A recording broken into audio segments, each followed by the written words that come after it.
في الصدور إن ربهم بهم يومئذ لخبير. صدق الله العلي العظيم. صلوات.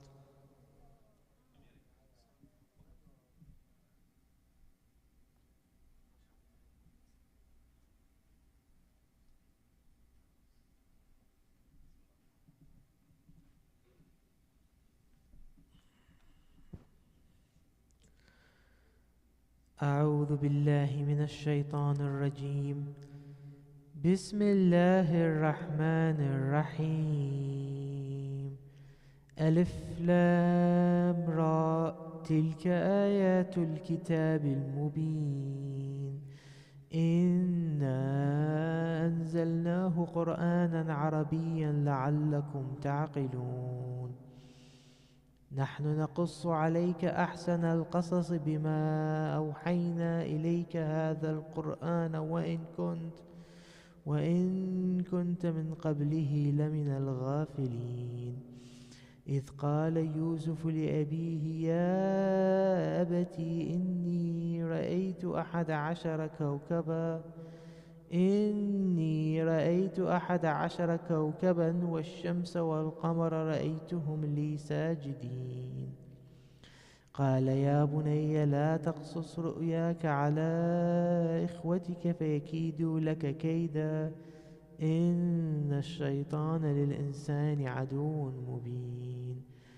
وكذلك يجتبيك ربك ويعلمك من تأويل الأحاديث ويتم نعمته عليك وعلى آل يعقوب كما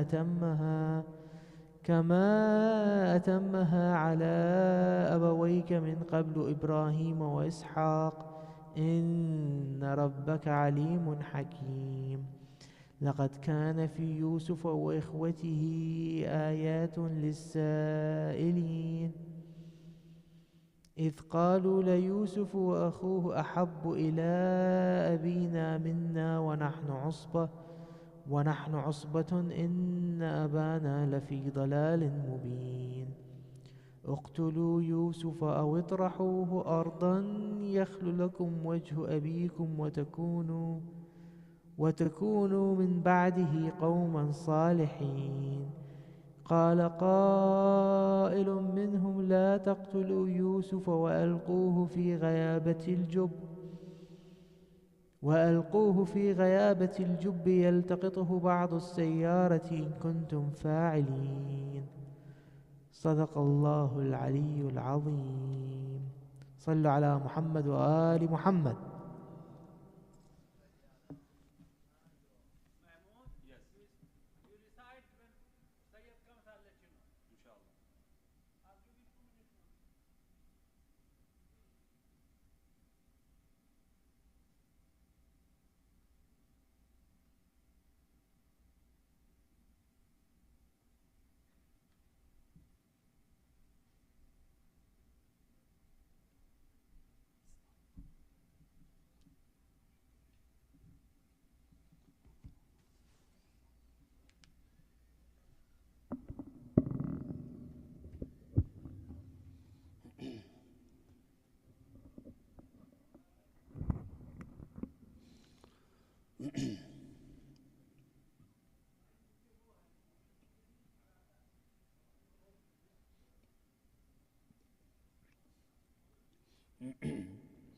اللهم صل على محمد وآل محمد عجل فرجهم ولعن أعداءهم من الجن والإنس من الأولين والآخرين إلى قيام يوم الدين.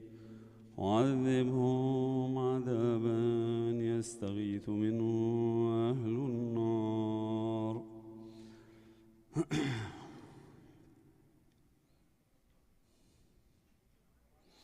أعوذ بالله من الشيطان الرجيم.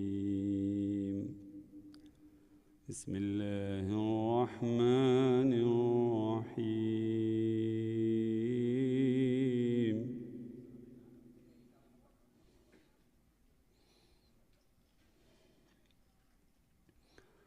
لقد كان لكم في رسول الله أسوة حسنة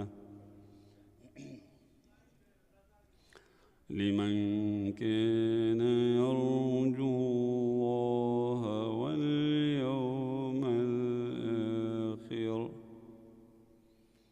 وذكر الله كثيرا.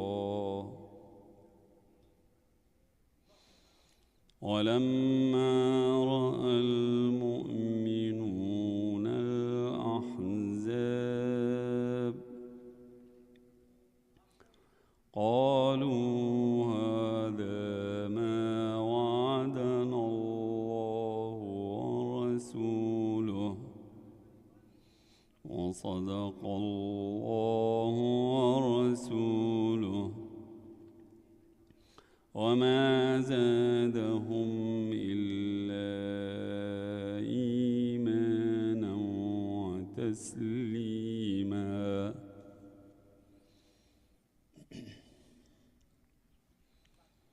من المؤمنين رجال صدقوا ما عاهدوا الله عليه فمنهم من قضى نحبه ومنهم من ينتظر وما بدلوا تبديلا. ليجزي الله الصادقين بصدقهم ويعذب المنافقين إن شاء أو يتوب عليهم إن الله كان غفورا رحيما. ورد الله الذين كفروا بغيظهم لم ينالوا خيرا وكفى الله المؤمنين القتال وكان الله قويا عزيزا. وأنزل الذين ظاهروهم من أهل الكتاب من صياصيهم وقذف في قلوبهم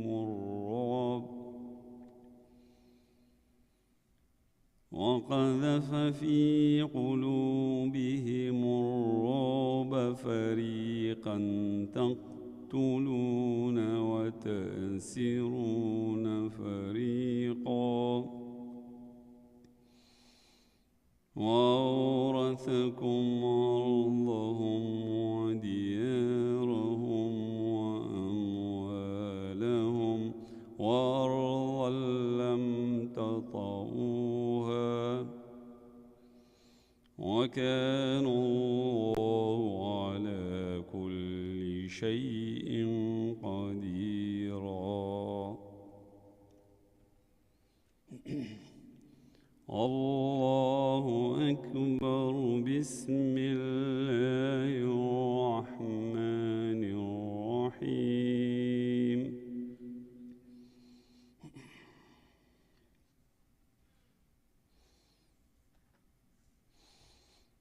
إن ربك يعلم أنك تقوم أدنى من ثلثي الليل ونصفه وثلثه وطائفة من الذين معك والله يقدر الليل والنهار علم أن لن تحصوه فتاب عليكم فاقرؤوا ما تيسر من القرآن. علم أن سيكون منكم مرضى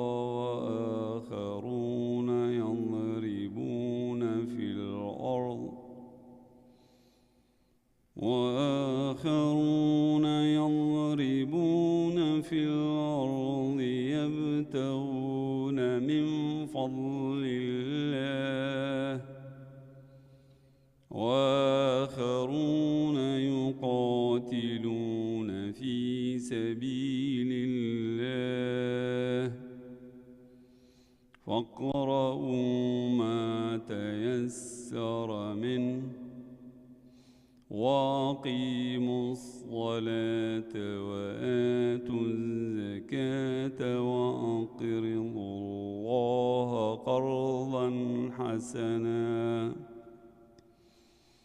وما تقدموا لأنفسكم من خير تجدوه عند الله هو خيرا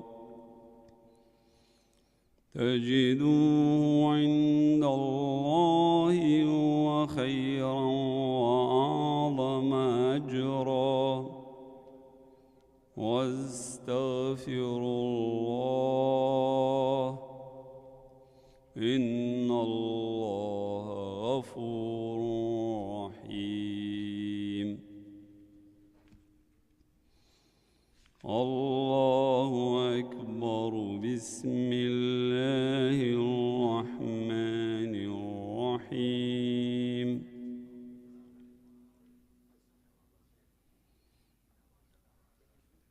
فأما الإنسان إذا ما ابتلاه ربه فأكرمه ونعمه فيقول ربي أكرمن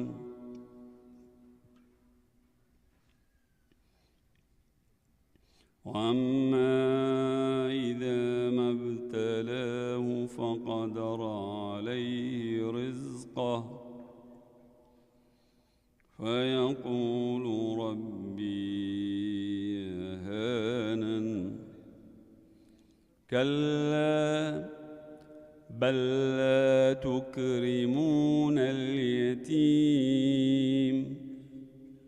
ولا تحاضون على طعام المسكين وتأكلون التراث أكلا لما وتحبون المال حبا جما كلا إذا دكت الأرض دكا دكا وجاء ربك والملك صفا صفا وجيء يومئذ بجهنم يومئذ يتذكر الإنسان وأنى له الذكرى يقول يا ليتني قدمت لحياتي فيومئذ لا يعذب عذابه أحد ولا يوثق وثاقه أحد يا أيتها النفس المطمئنة ارجعي إلى ربك راضية مرضية فادخلي في عبادي وادخلي جنتي يا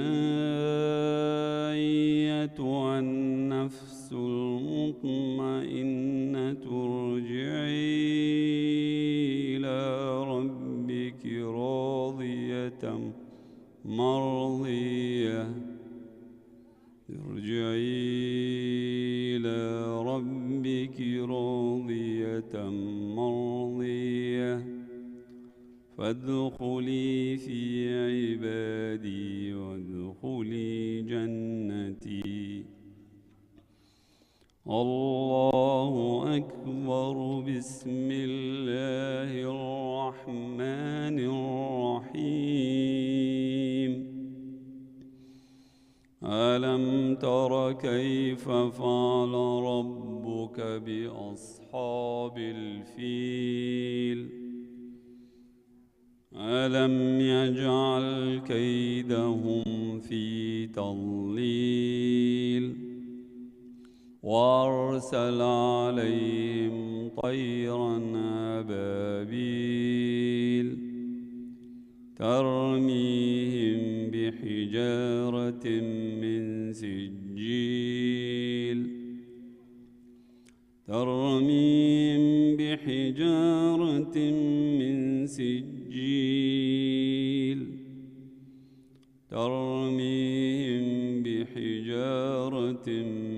سجيل فجعلهم كعصف مأكول. الله أكبر. بسم الله الرحمن الرحيم. إذا جاء نصر الله والفتح ورأيت الناس يدخلون في دين الله أفواجا ورأيت الناس يدخلون في دين الله أفواجا فسبح بحمد ربك واستغفره إنه كان توابا. صدق الله العلي العظيم. صلوات. اللهم صل على محمد وآل محمد وعجل فرجهم ومنع أعداءهم. اللهم لعن أول ظالم ظلم حق محمد وآل محمد وآخر تابع له على ذلك. اللهم لعن العصابة التي جاهدت الحسين وشايعت وبايعت وتابعت على قتله. اللهم لعنهم جميعا مع أصحاب السقيفة عدد ما في علم الله الذي لا إحصاء له. السلام على الحسين وعلى علي بن الحسين وعلى أولاد الحسين وعلى أصحاب الحسين الذين بذلوا مهجهم دون الحسين عليه السلام. اللهم ارزقنا شفاعة الحسين صلوات الله وسلامه عليه يوم الورود. اللهم وثبت لنا قدم صدق عندك مع الحسين وأصحاب الحسين الذين بذلوا مهجهم دون الحسين صلوات الله وسلامه عليه. اللهم عجل لوليك الفرج والنصر والعافية يا الله، وانصر شيعته في جميع بقاع الأرض على القوم الفاسدين الحاقدين المنافقين. انصرهم نصرا عزيزا يا الله، واجعلنا مع الإمام الحجة عليه السلام عند ظهوره بفضل الصلاة على محمد وآل محمد. اللهم صل على محمد وآل محمد وعجل فرجهم من الأعداء.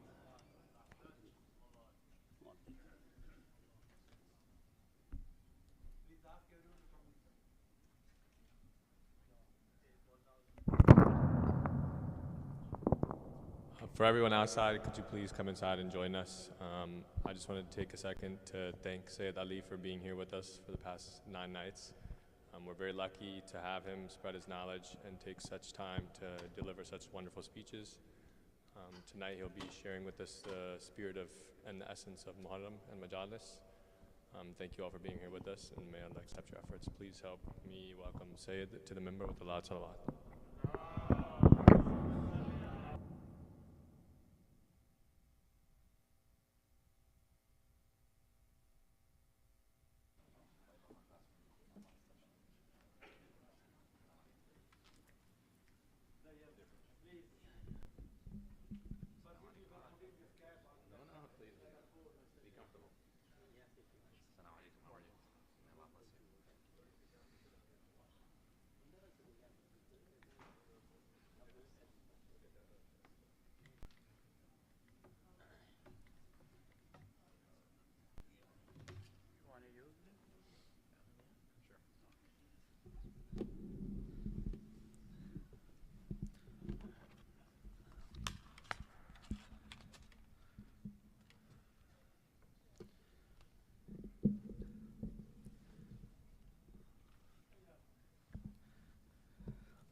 أفلح من صلى على محمد وآل محمد.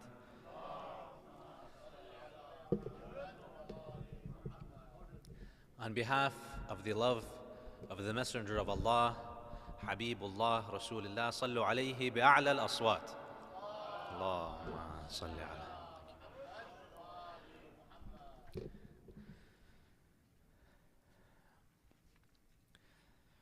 بسم الله الرحمن الرحيم. صلى الله عليك يا رسول الله.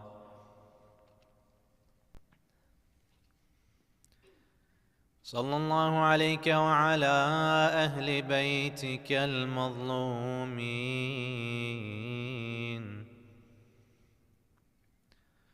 صلى الله عليك يا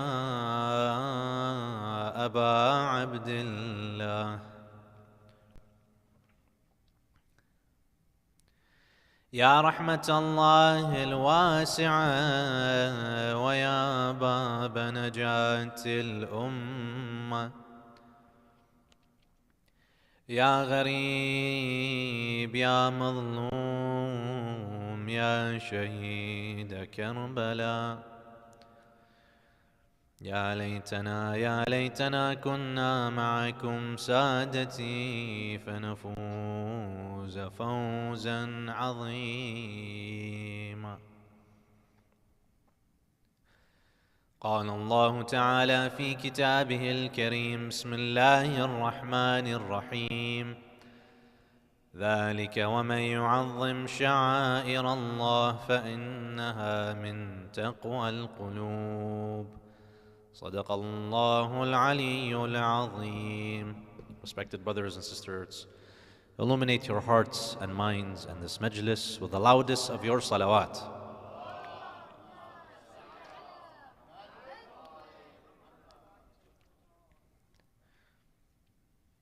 Every year, people that espouse the name, the vision and the legacy of Hussein, they gather in the majalis, in the mosques, in the centers, in the halls, in the Imam Bargas, and they commemorate the legacy and the mission of Imam al-Hussein salamullahi alayhi. You find across the globe, you can see on YouTube, on Instagram, on Facebook, there are majalis being held in areas where you wouldn't even think there are Muslims living there. Majalis in Korea. And the person reciting is reciting in Korean. Majalis in China. Majalis in Rwanda. Have you guys even heard of Rwanda? Yeah, they have some past negative experiences, unfortunately. Majalis in the forest. Majalis in Antarctica. The name of Imam al-Hussein is recited everywhere in all types of languages, in all tongues. One question we are often asked, us the followers of the Ahlul Bayt, alayhim afdal salatu wassalam, why is it the case that every single year we gather and we commemorate these majalis? We discussed a few nights ago, why is it that we remember Imam al-Hussein salamullahi alayhi? But why is it that we commemorate, we have certain rituals, and these rituals can differ from community, from culture to culture. And every single year it seems as if we're repeating these same customs. Is there anything to be gained, anything to be benefited from these majalis? From attending the gatherings that honor the name of Imam al-Hussein?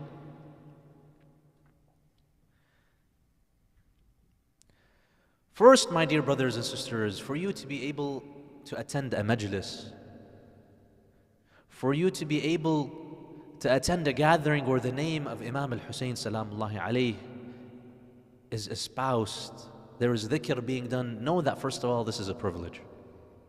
Allah subhanahu wa ta'ala has found you fit to have the knowledge and ma'rifah of Ali Muhammad. Consider this a great honor and dignity bestowed to you by Allah. Secondly, there are many of our fellow brothers and sisters, mu'mineen and mu'minat, in various areas across the globe where they are banned from attending the majalis of Abi Abdullah. Just look at the news. Just the other day, UAE announced all gatherings in which Imam al-Hussein is mentioned and the Ashura is mentioned are banned. Whether it's an official gathering or even a house gathering. And this is just one of many examples. Complete ban on, no, not restrictions, complete ban on majalis. What goes on in the majalis of Imam al-Hussein that scares them so much? Because at its surface, people gather, they sit, someone speaks, they pass out food maybe, and they go home. What happens in these majalis that's so powerful that governments, militaries, and armies are afraid? Firstly, my dear brothers and sisters, when we dissect this topic, we see that commemorating these majalis, honoring the saga of Karbala and the stories of these knights of Karbala, and that's a double pun, night as in Layl and night as in Faris. You find there are various physical and physiological benefits to hosting these majalis. According to an article conducted by Harvard Business Review, they mentioned when people engage in cultural storytelling, a story that really resonates with you at your core, such as the story of Imam Hussein salamullah alayhi and the story of Ashura. Several things happen within your body at a physiological level. Number one, cortisol is released so that you really focus. You really give your full attention. Oxytocin is also released, and this helps with empathy. It helps so that you connect to the story. It helps so that you can live the story. Sometimes you attend a majlis, and if the dhakir, if the person reciting, if the person reading the majlis, regardless of whichever language, he does a wonderful job, not only does he tell you the story of Karbala, he shows you the story of Karbala. It's as if he teleports you to Karbala.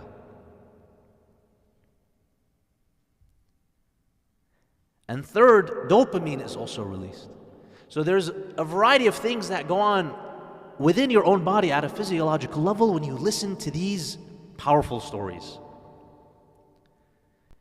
And in general, the article mentioned that what moves people's hearts is not data, facts, numbers, statistics, quantitative stuff, stories, lessons, human beings. When you read and learn about those figures, that's what really goes to your heart. The facts, they might convince your mind, but the hearts are captured by stories. Which is why if you read any news article, if you tune into the TV, any news channel, whenever they mention any kind of situation going on here in our country, there's a recession, some type of issue in our community, they mention the facts, hopefully, and then they bring an interview. They bring you a human case, a human example, because you are able to relate to that story more. If you remember, about a decade ago, my dear brothers and sisters, one of the first tidal waves in changing Europe's attitudes towards bringing in Syrian refugees was when that young Syrian child was found on the shore. He had passed away. 5-year-old child. See, people already knew in their minds that there are hundreds of thousands of refugees trying to evade death. But it doesn't hit your heart the same way you see one image, one picture, one story. You know, they say Stalin, la'natullahi alayh, he has a really famous saying. He says, if one person dies, it's a tragedy. Imagine it's known that someone in our community, they engage in the wretched act of killing someone else. Well, this would be a heinous act. This person would be ostracized, expelled, and no one would want to meet with that person. So he says, you kill one person, it's a tragedy. You kill 1 million, it's a statistic. Look at our current affairs, my dear brothers and sisters. Look at what's going on in Gaza. Look at what's going on in Lebanon. Look at what's going on in Sudan. Look at what is going on with China. When these oppression, these dhulm, they confound and they increase and increase and increase, they become so much, people just look at them as just numbers.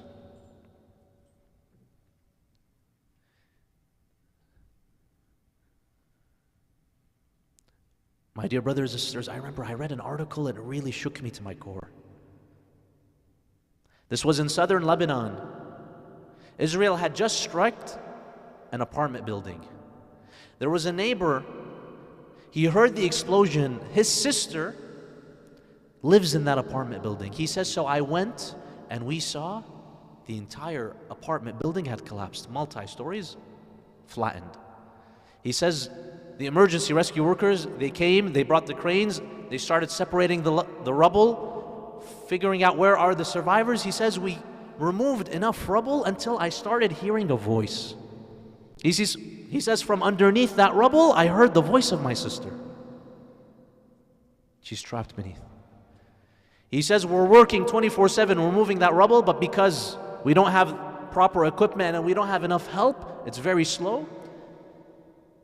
He says, we finally are able to reach her on the second day.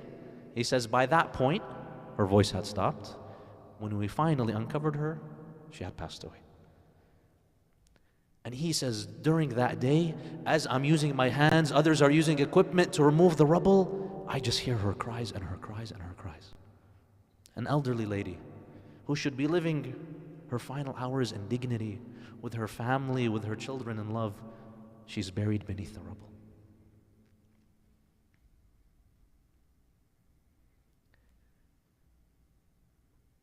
My brothers and sisters, O mu'mineen, mu'minat, we attend these majalis so that these sorts of incidences never happen again. Part of learning from Ashura is you take a firm vow that wherever I see oppression, in whichever form or factor it occupies, I will stand against it.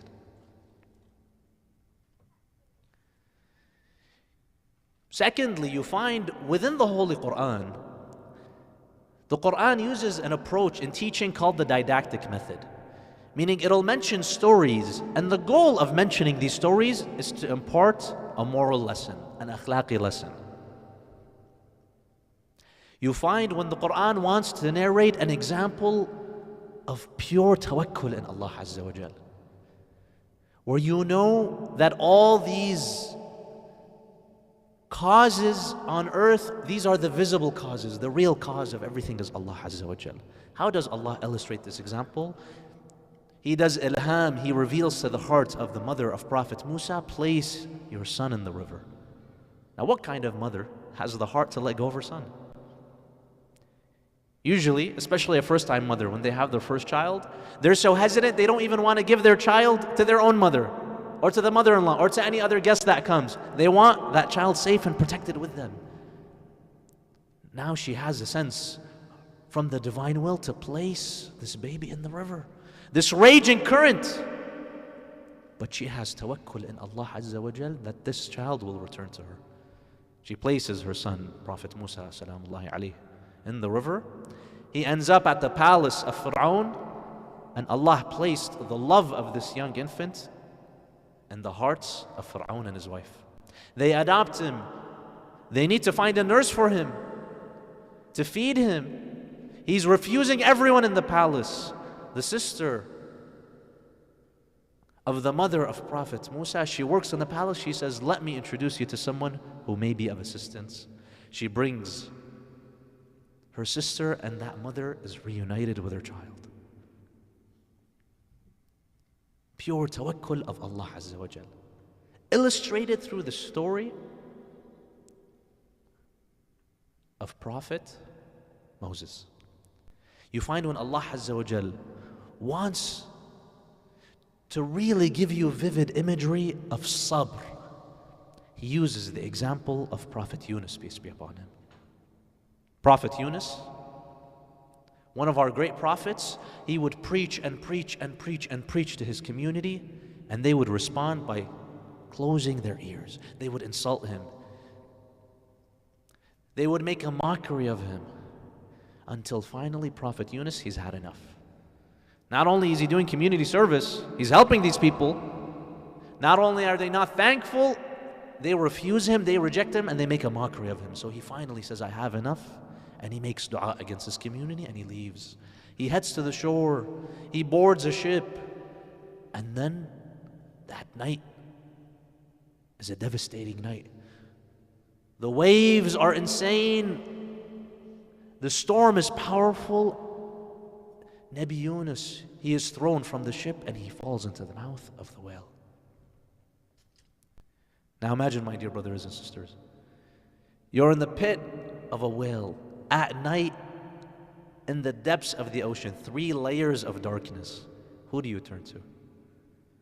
Is there a coast guard that you can call and they'll send a submarine and they can help you?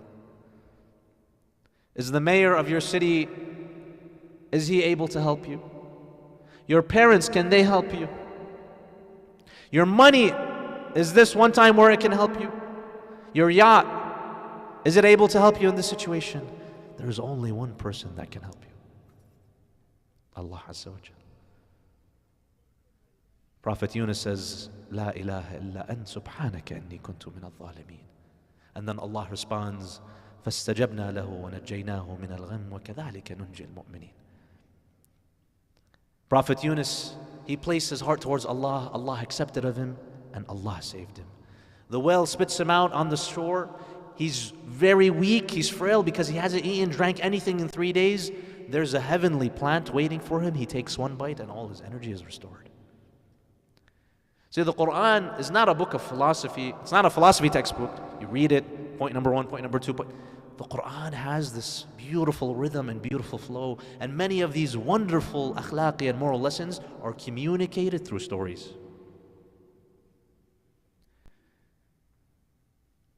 When the Quran wants to give you an example that even if you are just one person, you might think you have limited resources, what can you do?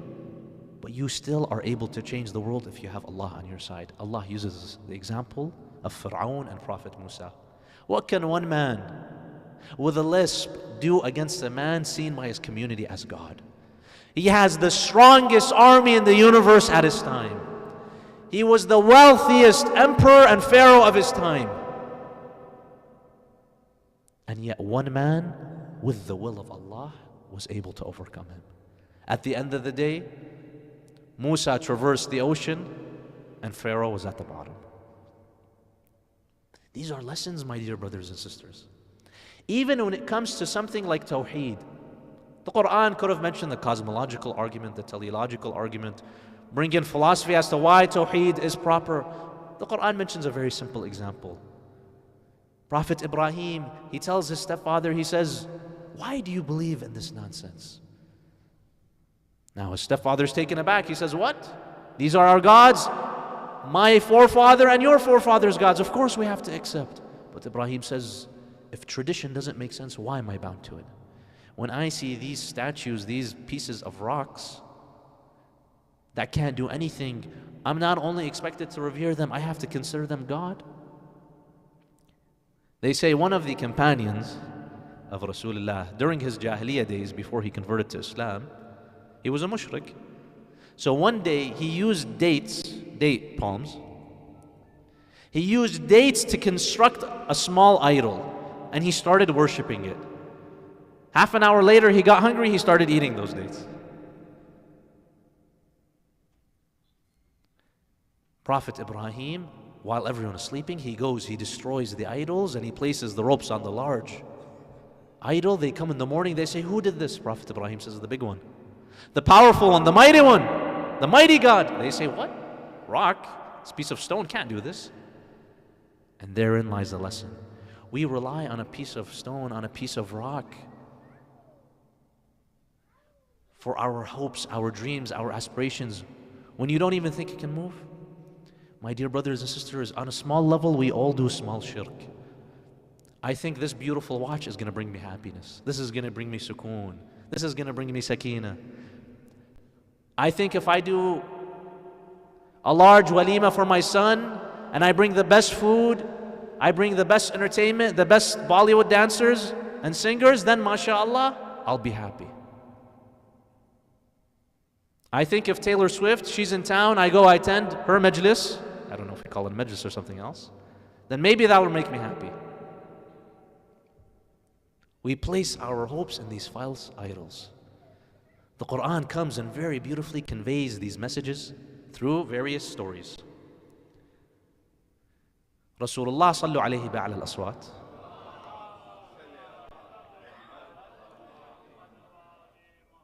He could have given lectures and lectures on akhlaq, or you just hear this one story and you see what kind of man Rasulullah is. Once Rasulullah sallallahu alayhi wa sallam in Medina, he had dispersed stipends from the Muslim treasury because every Muslim was entitled to a stipend. This is from the excess surplus that they had in the budget. After Rasulullah gave everyone their fair share, he's heading home when an A'rabi, a Bedouin man, uneducated, just recently joined Islam, he comes to the Muslim treasury, he sees everyone's gone, Rasulullah is gone, he's late, but he wants his share. So he starts running after Rasulullah, rather than call him like what a normal, decent human being would do. He comes and he holds on to the collar of Rasulullah and he yanks it. The report says parts of the neck of Rasulullah started bleeding. And he tells him, Muhammad, where's my money? He doesn't even have the grace to call him Rasulullah. Now, if this was anyone else, my dear brothers and sisters, I gave him a slap and said, get out of here. Rasulullah, he turns.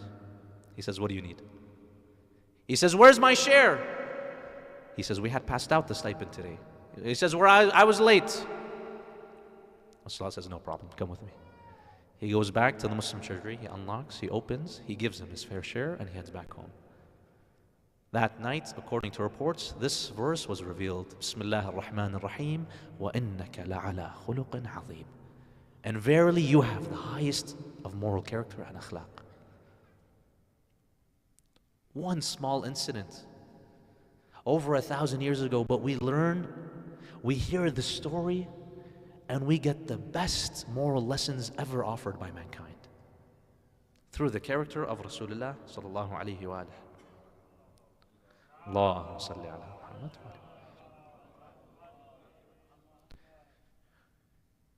You could read 10 pages of the tafsir of this following verse where Allah says, ادفع بالتي هي أحسن فإذا الذي بينك وبينه عداوة كأنه ولي حميم. When you have animosity between two groups of people, usually what people do is they continue that animosity. This person, he said something bad about me, so the next time I'm at a majlis, I'm going to say something bad about him. He made a snide remark, I'll do the same. He didn't get up for me when I walked in, so the next time I plan, right? I'm watching the faces as they walk in. The next time he walks in, I make sure not to stand up. She didn't say salam to me, therefore, I don't say salam. The Quran teaches us a lesson. Whenever there's animosity between two people, if you enjoin in good, you are the first to extend your hand. At the end of the day, you who are the most hostile of enemies will become the best of friends. Which lesson really demonstrates this? This is a story attributed to Imam Hassan al-Mujtaba, alayhi afdalu salati wassalam.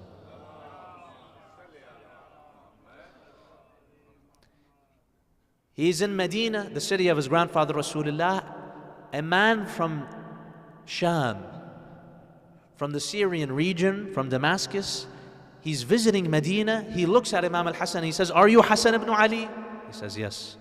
As soon as he finds out that this is Hassan ibn Ali, he begins cursing at our beloved Imam. He begins calling him names. He begins accusing his father of things. Amir al-Mu'mineen. Imam al-Hassan, he's silent.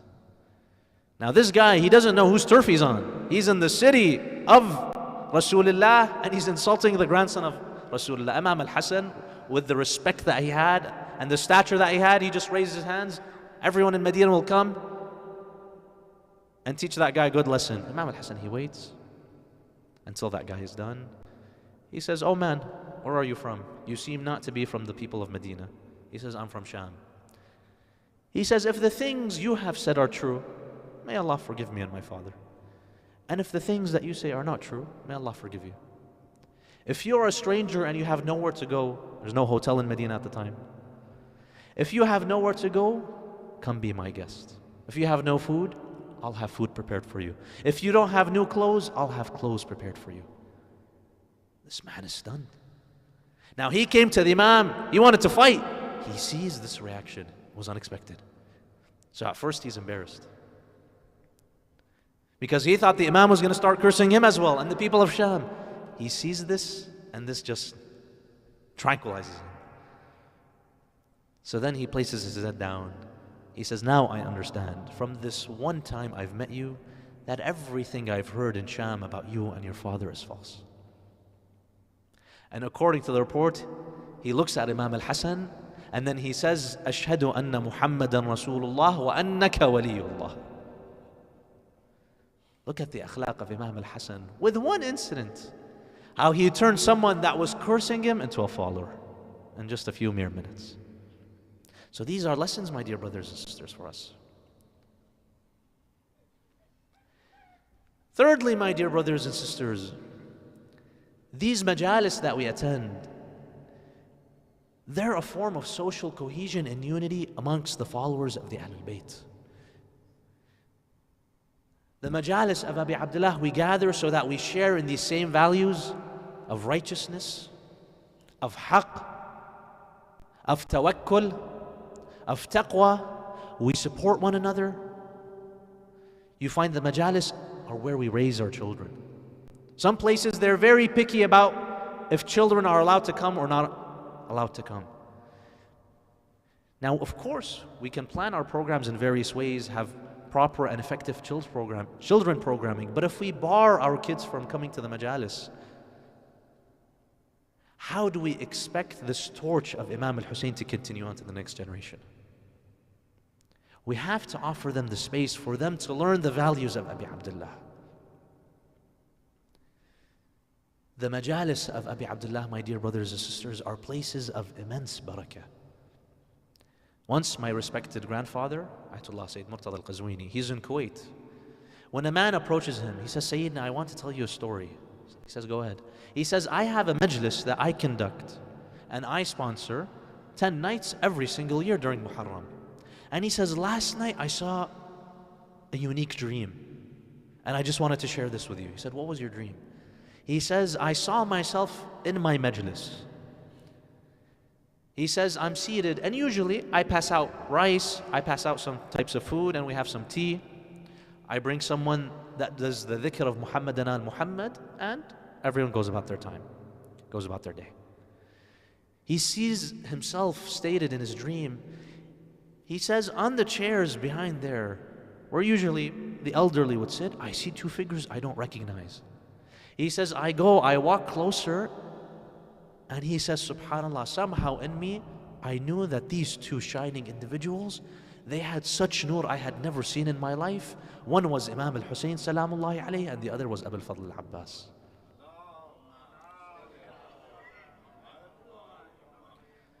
So he says, I was fascinated. Imam al-Hussein, Abu al-Fadl al-Abbas, attending my majlis, what an honor. So he says, I couldn't bear to leave. I sat down and I just started looking at them. He says, when I sat down, I noticed something abnormal. He says, I saw Imam al-Hussein speaking to his brother Abu al-Fadl al-Abbas. And Abu al-Fadl al-Abbas had a notebook in his hand and a pen in the other. And whenever Imam al-Hussein would speak to him, he would write something down. He would jot down a note. So he says, I came a little closer to hear what's going on. He says, I heard Imam al-Hussein in this dream. He's telling Abu al-Fadl al-Abbas, so-and-so person, he attended this many nights of the majalis of Abi Abdullah. Record that this person, he attended 7 nights. This person, he came once. This person, he came 10 nights. Abu al-Fadl al-Abbas is writing down. My dear brothers and sisters, these majalis, they are filled with barakah. The angels envy you for your ability to attend these majalis. He says, I see him telling Abu al-Fadl al-Abbas, some people, they would come to the majlis, and although everything is sponsored, they bring a bag of rice to assist. Someone would bring some sweets, some halwa. Imam al-Hussein would tell his brother Abu al-Fadl al-Abbas, write this down. So-and-so person, he brought some sweets.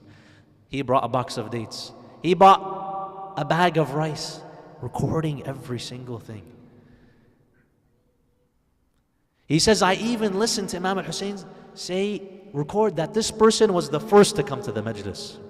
This person, he was the last to leave. He says, then I saw something really incredible. He says, there was a man, he attended this majlis. They pass out after the food is done, after the majlis is conducted, they pass out tea, chai. Now usually, within the Persian customs, what they do is they place a sugar cube in their mouth and they drink tea. They don't dissolve it in the tea. This is a custom that they have. So he says, they were passing out tea until they arrived at this one guy, one agha, one brother. They poured him some chai, some tea, but they had run out of sugar cubes. But this guy, he needs his sugar to be sweet. So he says, are there any sugar cubes? Yes. They tell him, unfortunately, we ran out. He takes one out from his pocket and he places it in his mouth. MashaAllah, this guy's always prepared.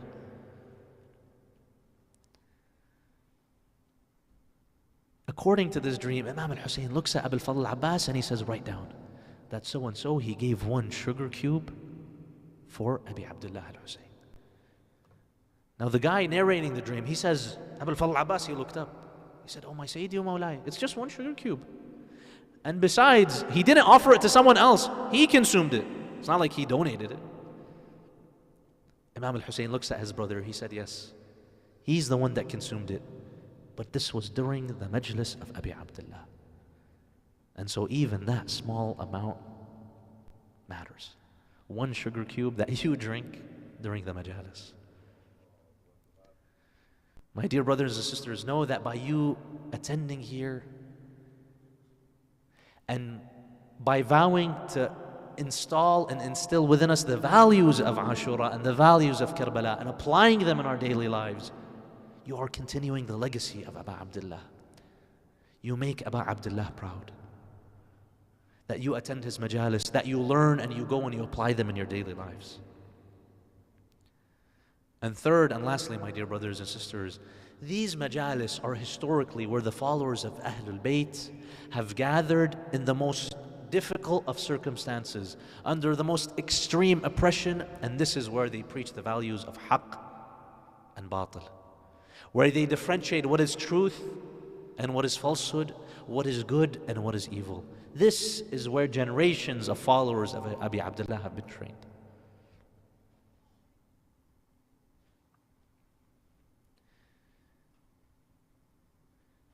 During the era of Saddam, they were so sensitive about the majalis of Abi Abdullah.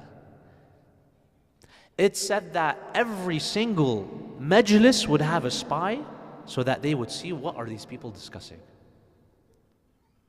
That wasn't enough. It said that Saddam, during his reign, may Allah curse him, he would have spies even listening into the telephone. And this is before the days of AI and ChatGPT. They would have live people listening to the phone calls people make. To such an extent, it said that one day there was a lady, an old lady, she was complaining about her son named Hussein to another lady. And that other lady, she had a son named Saddam. This was a common name at the time. So they're complaining about their sons. The next day, morning comes, someone knocks at the door, 3 agents wearing black saying, why were you guys criticizing Saddam Hussein? So then they had to explain that, no, we weren't criticizing him. I have a son named Hussein, she has a son named Saddam. To this extent.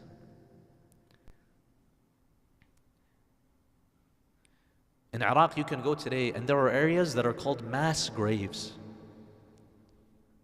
A grave comprised of over 50 people named Hussein. And we don't even know which one is buried where. One big mass grave.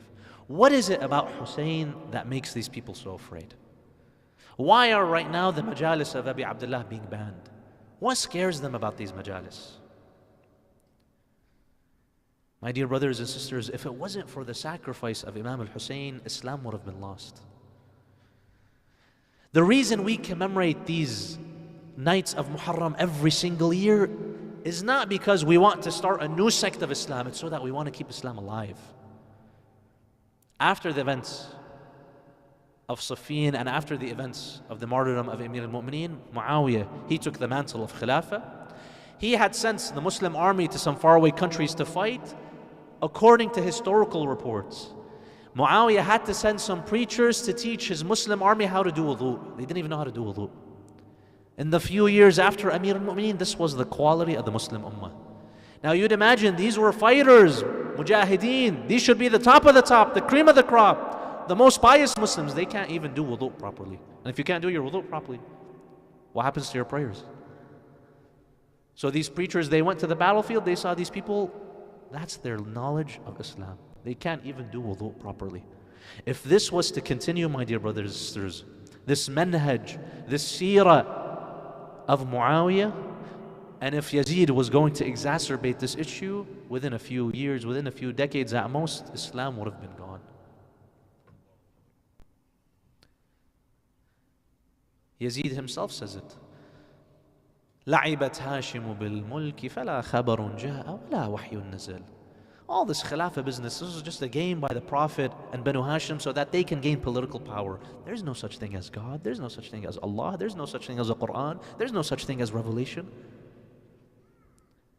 The reason we commemorate Muharram is to keep the fire of Islam alive. It's to say that whoever it is, no matter what kind of cloak they wear, even if it's a religious cloak, if this person doesn't embody the values of Muhammad and Al Muhammad, then this person does not represent Islam. You find despite Banu Umayyah doing their best to propagate against the family of Rasulullah, such that after the news of the martyrdom of Amir al-Mu'mineen reached Sham, people were surprised. They said, Allahu Akbar, Ali ibn Abi Talib was martyred in the mosque. We didn't know that he prays. This was the propaganda of Muawiyah. What finally woke people up? What did it take for people to wake up and to see true reality? It took the sacrifice of Abi Abdullah al-Hussein. In every era, my dear brothers and sisters, you have Yazids. You have people like Muawiyah. You have that propaganda machine. Therefore, in every era, we have to commemorate the name of Imam al-Hussein to remind us to fight against the Yazids of our time.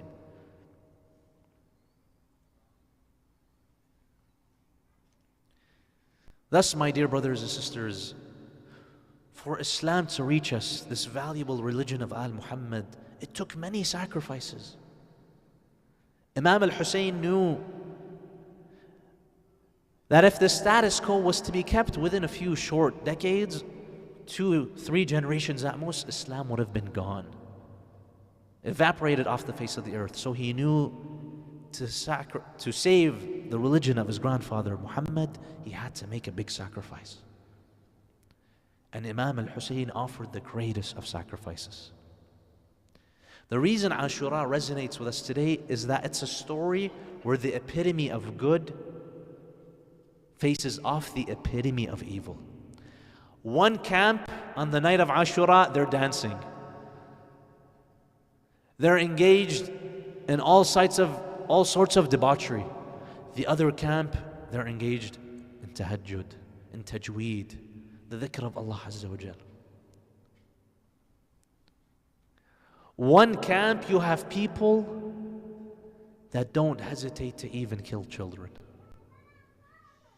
And then on the other camp, you have people for the sake of their mission and their beliefs, they're willing to sacrifice everything. And tonight we commemorate one of those sacrifices of Imam al-Hussein. Perhaps the greatest sacrifice of Imam al-Hussein on the day of Ashura. And that's the sacrifice of a 6-month-old infant.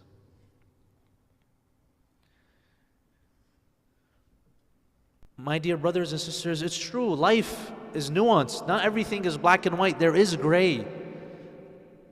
But can you tell me that there is ever reason to kill an infant? Can an infant ever have been a zalim, ever be at fault? So if you see one side, they're willing to kill infants, what does that tell you about that side?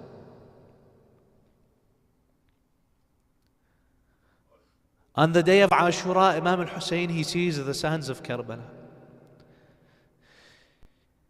He sees the bodies of his ashab left and right. He looks near the tent and he sees his son Ali al-Akbar massacred. He looks behind the tent, and he sees his rock, his back, his brother, his standard bearer, his alamdar, Abu al-Fadl al-Abbas, massacred. And in what state? With no arms, with an arrow in his eye. Imam al-Hussein is left alone. There is no one else to aid Imam al-Hussein. Imam al-Hussein, he stands and he yells out, ألا هل من ناصر ينصرنا ألا هل من ذاب يذب عن حرم رسول الله. Before at least one companion, he would come up. In that sea of thousands of enemies, at least one companion would come and offer his aid to Imam al-Hussein. One family member would come up, but now Imam al-Hussein is alone. As Imam al-Hussein, he cries out those cries of help, he hears an infant crying from the tent, as if to say, oh Imam al-Hussein, you have one more supporter. Imam al-Hussein, before he goes and makes the ultimate sacrifice, he heads to the tent to farewell his family, his woman and his children one last time. Before he places on his armor, his sister Bibi Zainab, she comes to him, she says, Sayyidi Ulai, my dear brother Aba Abdullah, do you see the son of yours, Ali Asghar Abdullah al-Radi', he's dying of thirst. Go and speak to these enemies, lest they have an ounce of mercy and offer some water to a child. Imam al-Hussein, he looks at his sister Bibi Zainab and he says, Nawilini tifli al-Radi', give me my young son, my young infant. He takes that shining moon, that infant, he places him under his cloak, and he goes walking towards the camp of the enemies. Now the enemies, this is the first time they see Imam al-Hussein walking towards them. Every companion, every family member of Ali Rasulullah, they would come on the horse. And they start wondering, why is Imam al-Hussein walking towards us?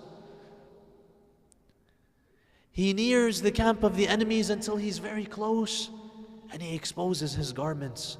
The enemies, some of them, they get afraid. They say, is he about to unsheath the sword? He unsheathes his garments, and this shining young moon emerges. The camp of Umar bin Sa'ad is confused. What is this? Imam al-Hussein has brought this young infant. Imam al-Hussein, he cries out to them. He says, by Allah, witness that this young child is dying of thirst. Give me some water and I promise I will not take a sip, despite the parched lips of Imam al-Hussein, despite the exhaustion he had to go through, everything he had to witness and he had to see, all the bodies he had to drag on the sands of Karbala. He says, don't worry, I won't drink. I'll give it to this child, and if you have any doubts here, you take him, you give him some water and give him back. The camp of Umar bin Sa'ad, there's commotion now. Some say he's a child. This is an infant. We're not that low that we deprive even a child. Is our fight with children? And then there are others that said, yes, even the child, you deprive him of water.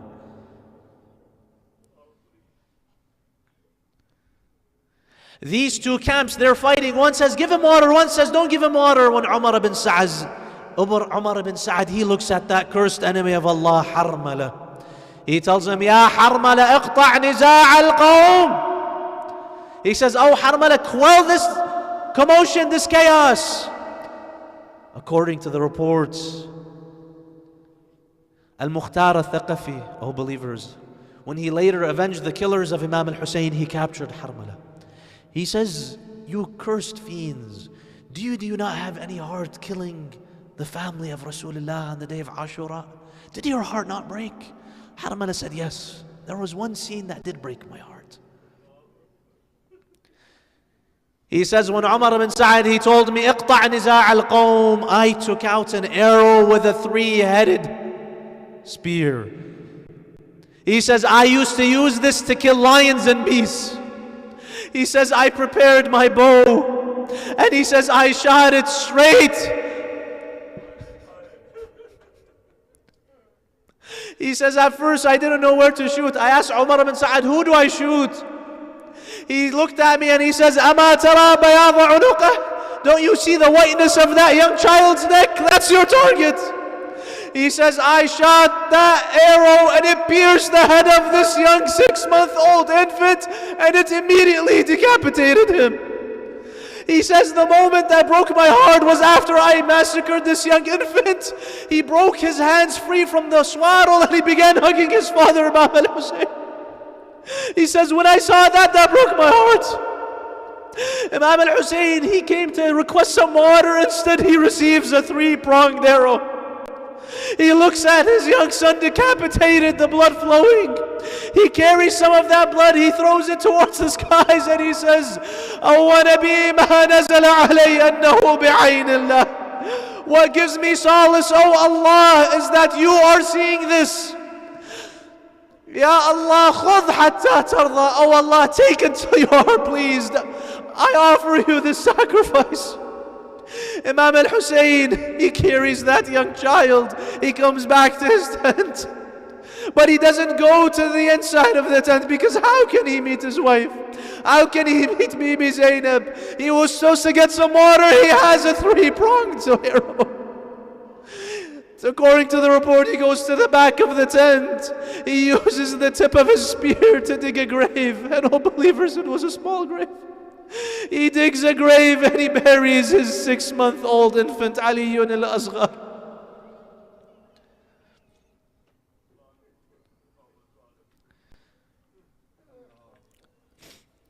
Inna lillahi wa inna ilayhi raji'un.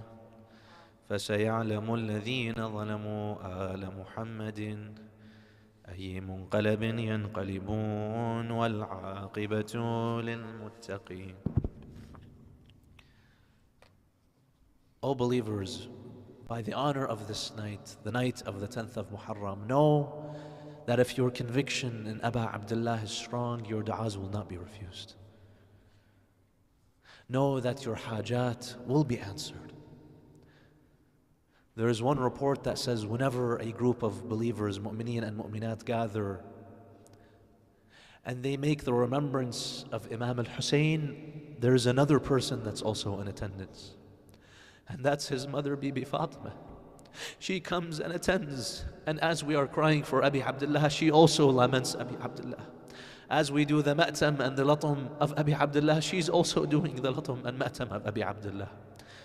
Know that by the stature of Ahlul Bayt alayhi afdal salatu wassalam, if you raise your hands on this night of the night of Ashura, your du'as will not go unanswered. Your hajat will be answered, inshaAllah. Thus we raise our hands with complete hearts filled with sincerity and devotion, and we head towards the skies and recite the verse, the blessed verse 5 times.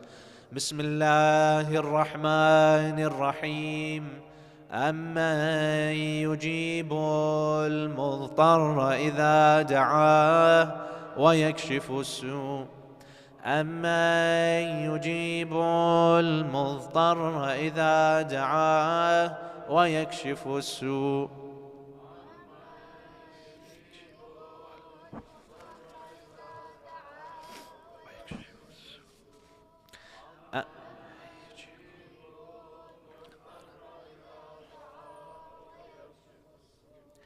أَمَّن يُجِيبُ الْمُضْطَرَّ إِذَا دَعَاهُ وَيَكْشِفُ السُّوءَ. يا الله، اللهم إنا نسألك وندعوك باسمك العظيم الأعز الأجل الأكرم. يا الله يا الله يا الله يا الله يا الله يا الله يا الله Ya Allah, Ya Allah, Ya Allah.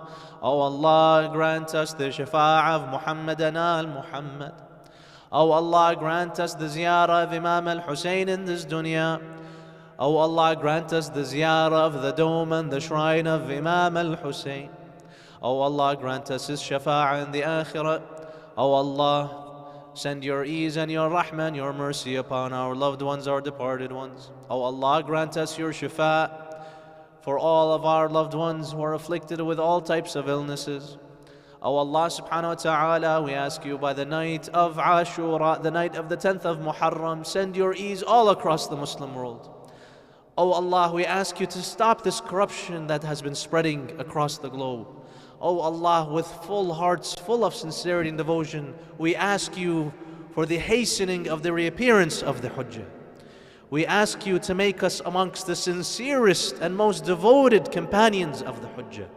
We ask you to grant us the honor and the grace and the privilege of seeing that illuminated face, the face of the Imam al-Hujjah, Ajjalallahu ta'ala farajahu sharif.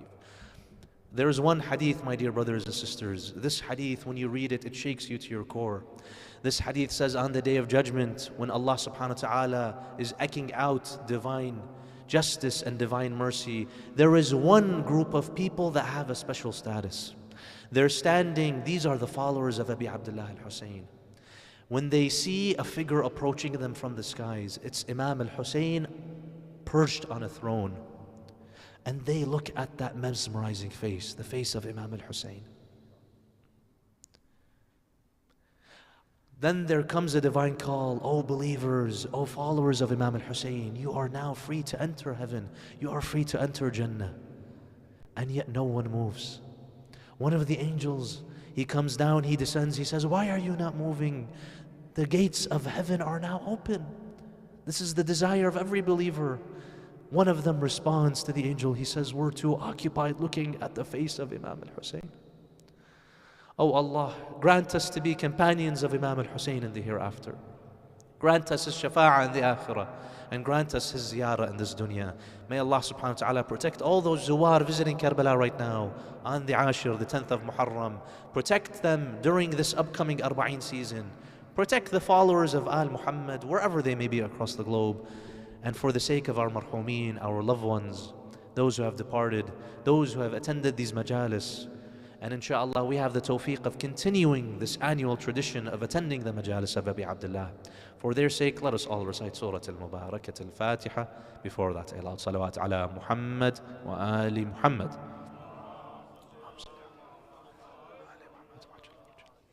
Bismillah ar-Rahman ar-Rahim. Alhamdulillahi Rabbil Alameen. Ar-Rahman ar-Rahim. Maliki yawmiddin.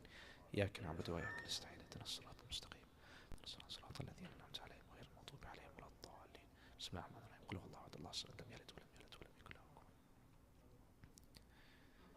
Respected brothers and sisters, there's just one very brief thing I'd like to say before I come down. I ask Allah subhanahu wa ta'ala that He accepts all our azat, all our ma'tam during these nights of Muharram. I feel very honored, I feel privileged to be able to come to the Al-Fatima community and be able to be in service of the community, in service of the majalis of Abi Abdullah. Please excuse me of any shortcomings if you have seen. Please continue to pray for me and each and every single one of you. When I head back inshallah to Najaf al-Ashraf, Karbala al-Muqaddasa, you will all be in my du'as, and I humbly request that you keep me in your prayers as well.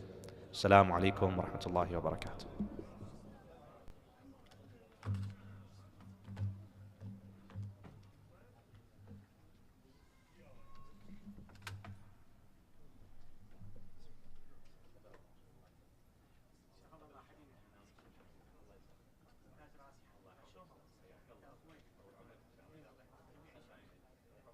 جميعا